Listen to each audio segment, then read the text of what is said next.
તો ગાંધીનગરના બહિયાલ ગામે પથ્થરમારાની ઘટનામાં રેન્જ આઈજીએ નિરીક્ષણ કર્યું। પથ્થરમારાની ઘટના અંગે રેન્જ આઈજીએ નિવેદન આપ્યું છે।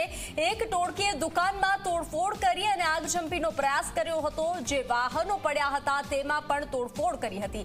અત્યાર સુધી 60 લોકોની અટકાયત કરવામાં આવી છે। તમામ લોકો સામે કડક કાર્યવાહી કરવામાં આવશે। તો અત્યાર સુધી 2 FIR દાખલ કરવામાં આવી છે।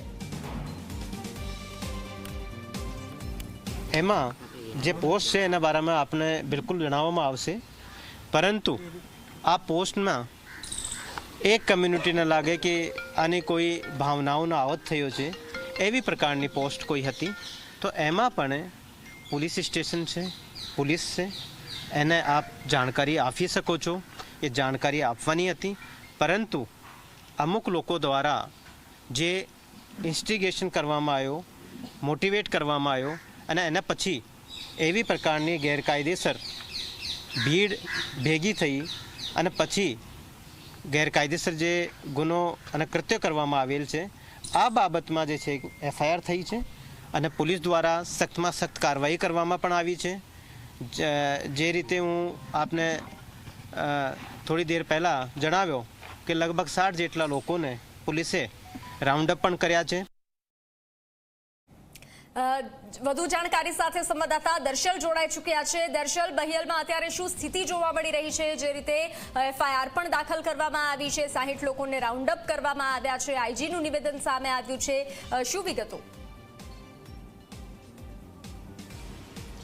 જી, બહિયાલ ગામ ખાતે હાલ શાંતિનો માહોલ છે, પરંતુ કોઈ પણ ઘટના ન બને એ માટે ગામની અંદર ચુસ્ત પોલીસ બંદોબસ્ત જે છે તે રાખવામાં આવે છે। અને જે પ્રકારની ઘટના બની છે, એક સુનિયોજિત કાવતરું જે છે તે આની અંદર એટલા માટે લાગી રહ્યું છે કારણ કે જે પ્રકારે રેન્જ આઈજીએ જણાવ્યું કે આ ઘટનાની અંદર જે સોશિયલ મીડિયા ટિપ્પણીની જે વાત હતી તે અંગે એ લોકો જો ચાહતા તો પોલીસને ફરિયાદ કરી શકતા હતા, પરંતુ પોલીસ ફરિયાદ ન કરી અને આ પ્રકારે એક ટોળકી બનાવીને પથ્થરમાર હુમલો કરવામાં આવ્યો। એટલે એ સ્પષ્ટ થાય છે કે ક્યાંક આ એક પ્લાનિંગ સાથેનો હુમલો પથ્થરમારો જે છે તે હોઈ શકે છે। એ બાબતની અહીંયા તપાસ થઈ રહી છે। 2 FIR જે સરકારી મિલકતને નુકસાન પહોંચાડવા અને એક સ્થાનિક દુકાનોને નુકસાન કરવું અને પથ્થરમારો કરવો, લોકોને ઈજા કરવી, એ 2 FIR દાખલ કરી છે। 60 લોકોને રાઉન્ડ અપ કરવામાં આવે છે। હજુ પણ આ કાર્યવાહી ચાલી રહી છે અને હવે વસ્તુ એ છે કે આજે જ્યારે આ સમગ્ર ઘટના સામે આવી છે તેની અંદર પોલીસ બંદોબસ્ત છે। ગામ અહીંયા કદાચ કહી શકાય પોલીસ છાવણીમાં ફેરવાયેલું છે અને એક શાંતિનો માહોલ જળવાઈ રહે તે માટેની વ્યવસ્થા પણ અહીંયા કરવામાં આવી છે। એ વચ્ચે જો આજે એ જગ્યા ઉપર કે જ્યાં ગરબા યોજવામાં આવ્યા હતા, જે જગ્યા ઉપર ગરબામાં પથ્થરમારો થયો હતો, જ્યાં ગરબા થાય તો ત્યાં પોલીસના બંદોબસ્ત સાથે ગરબા થઈ શકે છે એવી શક્યતા છે।